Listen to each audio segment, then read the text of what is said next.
Farfar Production presents a story about friendship, betrayal, and money. Starring Kim as Carlos, Andy as Steve, Danica as Stella, Paul as Lepto, John as Lamang, Romeo as Noti, Marvin as Noti, and Nico as Madame Red Butterfly.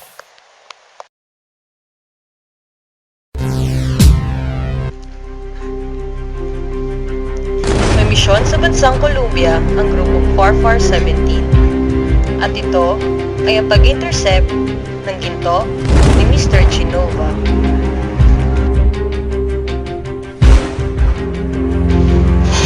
Tama, nandito na tayo. Sige, magsihanda na kayo. Sir, okay ng blueprint ng lugar. Na-surveillance na rin namin. Okay na rin yung traffic. Nasa posisyon na ako. Hihintayin ko na lang ang signal nyo.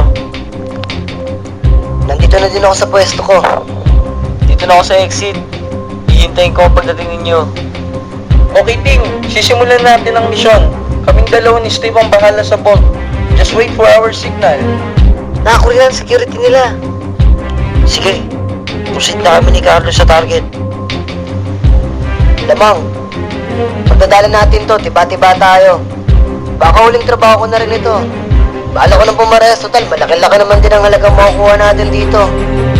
Ako? Bala ko na ang balikan ng pamilya ko eh. Yogi, anong gagawin mo sa pera pag nakuha natin to? Siyempre, ano pa ba? Alam niyo naman ang hilig ko, babae at sugal. Pre, sama ako dyan. Parehas tayo, di ba? Mamaya nyo na yung problemahin. May problema pa tayo dito. Nandito na kami sa target. Kaya lang, maraming sensor. Hindi kami makadaan. Wait, boss. Ako nang bahala dyan. Huwag ka mag-alala. May problema tayo. Alam na security nila. Teka, ayaw tanggapin ng bolt ang last load. Pero susubukan ko ulit. Carlos, isa mo. Maabutan nila tayo. Sandali na lang to.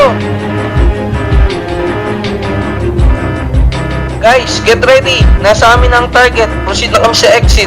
Lepto, okay na ba dyan? Okay na dito, boss. Kayo na lang hinihintay ko.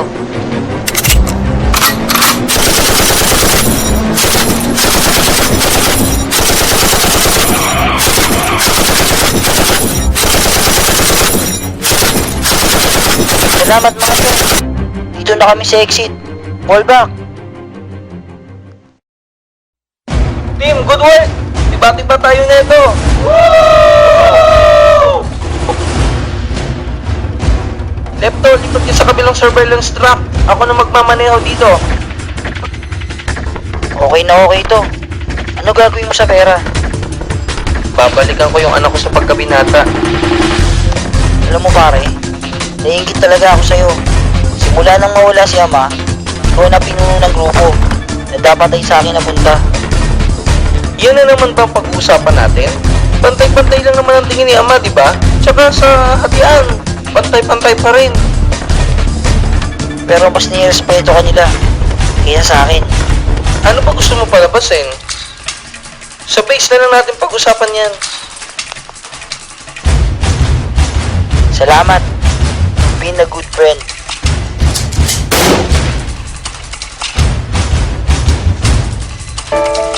Dati ang gulay, di ko tinitikman. Parati na lang iniiwasan. Pero ang gulay, masarap pala kapag sinuwan na siya. Ang gulay, ang buhay.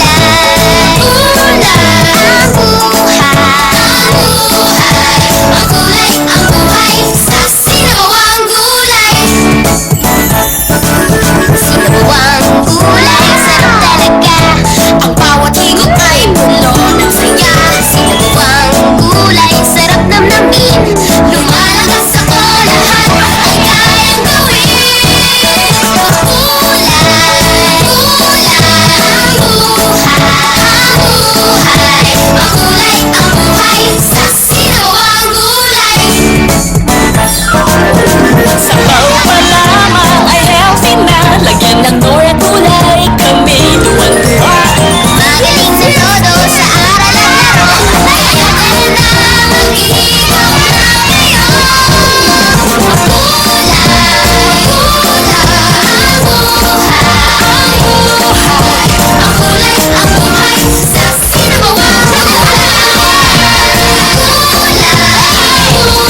gusto mo palabasin, sa base na lang natin pag-usapan yan. Salamat. You've been a good friend. Anong putok yun? Anong putok yun? Dumating na ang backup ni Steve.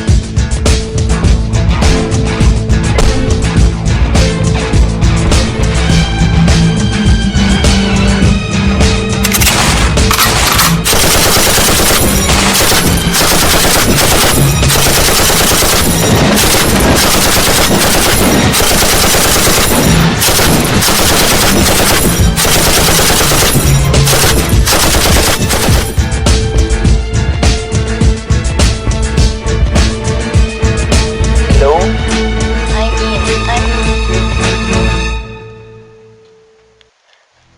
I'm in. I'm doing it. Not for the gold, but for my father. Okay, sige. Pre, okay na. Pumayag na siya. Planado yung lakad natin. Sa isang abandonadong warehouse, ang meeting place ng grupo.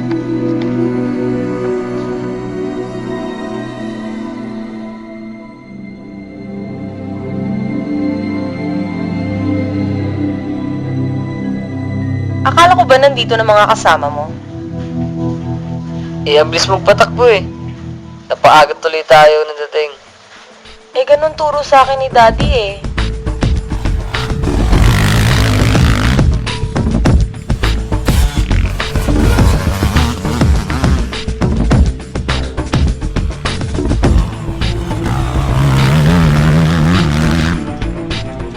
Diyan ang tunay niya pangalan. Noong college kasi kami, sa sobrang God-fearing niya, nanakawan siya ng isang super project habang nagdadasal. Kaya naging lamang. Nalamangan. Diyan, meet si Stella, anak ni boss. Finally, I get the chance to meet the guy they called Lamang. Si Lamang yung namamahala pagdating sa computer software. Pwede na siyang system operator. Medyo nerdy, kaya hindi pa nagkakasyota.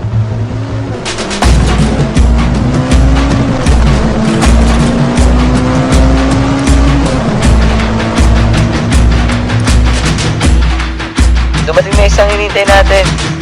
Ayan si Ngongi, ang demo and explosive expert ng grupo. Nadaplisan ng bala yung uso niya yung isang beses na may tinrabaho kami sa Italy. Kaya yun, napunit yung uso.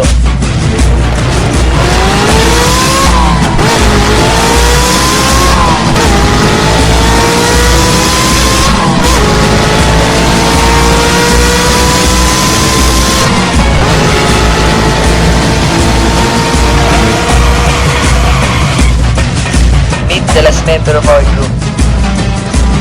Hilig niya ang mga sasakyan, kaya siya ang maasahan natin pagdating sa transportasyon. Siya si Nogi. Galing kasi siya ng Ghana. Nangarap maging F1 racer. Pero ayun, ganda pa ng pinagsakan. Eh ikaw, wala ka bang sasabihin tungkol sa sarili mo? Yan. Magnanakaw na siya simula ng pagkabata. Siya ang in-charge ng blueprint ng grupo. Eh bakit Nepto? Nagtama kasi siya ng bala nung nagsisimula pa lamang ang grupo. Eh, kailangan lumusong sa baha. Ayun, nadali. 2 linggo sa ospital. Ah, ganun ba? Well, it's my pleasure to meet you all.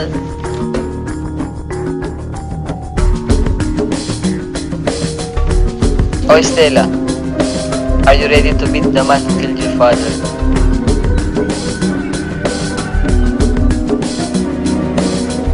Daddy, hindi ko talaga magawa. Anak, kaya mo yan.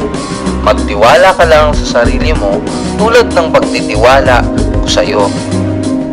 Lagi mong tatandaan, nandito lang ako para sa'yo. Oh, Stella, ba't ka umiyak? Nothing. Naalala ko lang si Daddy. Huwag ka mag-alala, Stella. May pagkiganti rin natin ng tatay mo oras na Nagsimula ng mag-usap ang grupo kung paano nila mababawi ang gintong ninakaw ni Steve.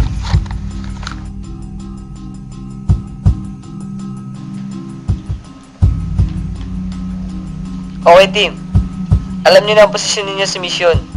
We will move at exactly 1800 hours. Good luck! God bless mga tol. Di kumayambag ang payak na pagbugang hindi kailangang isigaw. At tinigto ng lahat hindi binirit ang bitaw na pangkaraniwang base sa panlasa ng Pinoy. Kahit ang iba sa atin ay alipin ng Chinoy. Narito aking pamilyang magbabago ng sistema. Itatama ang mali, ibabalik natin sa tema ang formal na pagkakaroon. Kanino yun? Akin yun pre. Ang kulang ringtone ko, no? Teka, singi tumatawag. Hello? Hello? Pre, may problema tayo. Ha? Bakit? Anong problema? Unexpected visitors.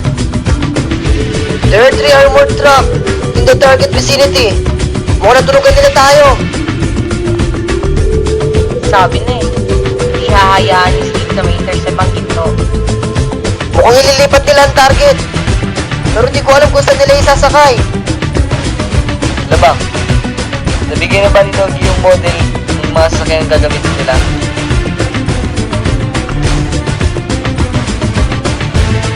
Truck number Alpha Echo Papa 145, 2015 model Dodge Viper. Kaya nitong maglagay ng hanggang 3 tons. Truck number 2 Alpha P172, 2008 45th model, can handle 20mm gun shells. Sa sobrang tibay ng sasakyan na to, ewan ko lang. Last truck, Ford Everset. Wala namang special sa sasakyan na to eh, pero mukhang bulletproof, boss. Huwag kayong mag-alala, siguradong sa truck number 2 ilalagay ni Steve ang gold bars. Girlfriend mo na ba ako? Ayoko nga. Di pa ako ready. Ha? Demanding ng mga girlfriend. Gusto ka dito, gusto ka dyan. Ewan, gusto ko lang naman ng McDo fries eh. Talaga? McDonald's Everyday McSavers. 25 pesos lang.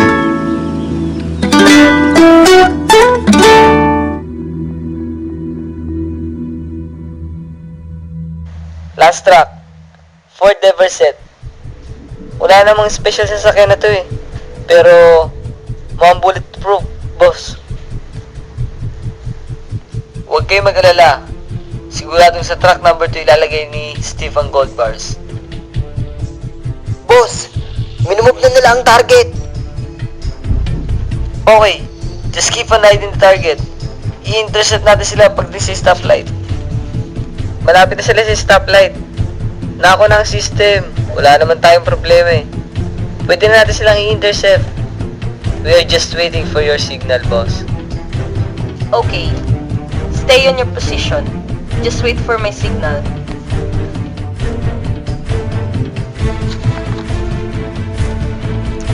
Dumating na ang convoy ni Steve sa stoplight at nagsimula na ang madugong bakbakan. Nasa stoplight na ang convoy ni Steve. Ready to take na ang truck number 1. Okay lamang, take down the target control. Truck number 1 is down. I repeat, truck number 1 is down. Okay, second. Let's take down truck number 3. Yes, boss. Truck number 3 has fallen. Truck number 3 has fallen. Truck number 3 has fallen.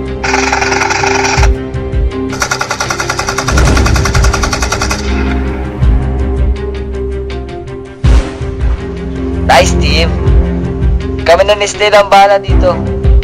Bakapan nyo na lang kami. Sige, boss. Kami na bahala dito.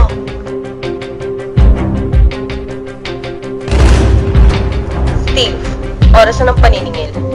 Tinuring kang kapatid ng aking ama, pero pinatay mo siya. Dapat lang siya mamatay. Inagaw niya lahat sa akin. Eto ka, Sakim. Pare-pares natin pinangarap ang ginto. Pero anong ginawa mo? Sinolo mo. Lumapit si Lepto kay Steve at balak itong barilin sa ulo. Ngunit pinigilan nito ni Stella. Oras mo na, Steve. Dito na magtatapos ang katraidoran mo sa amin. Wag! Wag mo siyang patayin! Bakit? Pinatay niya ang ama mo. Pag pinatay mo siya, wala ka na rin pinagkaiba sa kanya. Ituring mo pa rin siyang kaibigan kahit pinatay niya ang aking ama. Nagmamadaling pumunta sila Stella at Lepto sa kinaroroonan ng vault. Huwag kang mag-alala. May tiwala kami sa'yo. Tulad ng pagtitiwala sa'yo ng iyong ama. Kaya Stella, pinapaubayan na namin sa'yo ang lahat. Susubukan ko.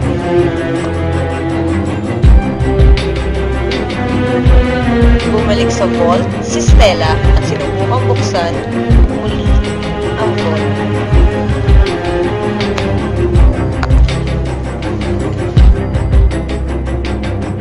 Lamang! 208 gold bars mo to! I-compute mo na kung magkano lahat to, bilis! Oh, thanks Lord!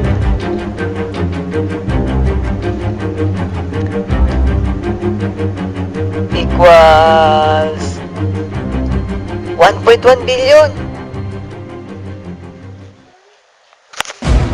Woo! 1.1 billion! Narinig mo yun, Nogi? Oo, putya! Laki nun, pre! Sarap pakinggan! my time wishing you were here.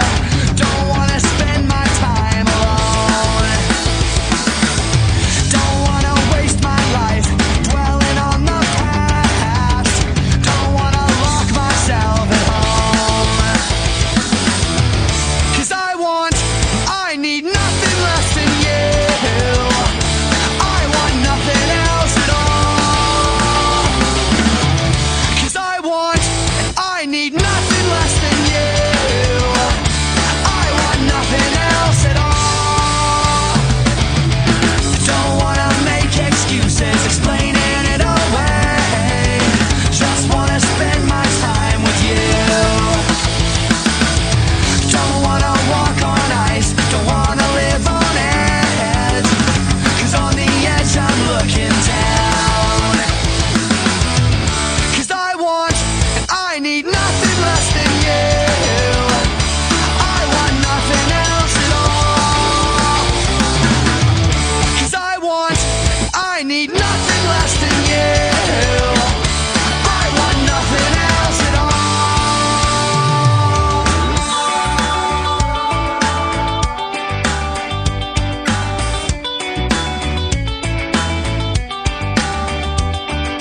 I want more.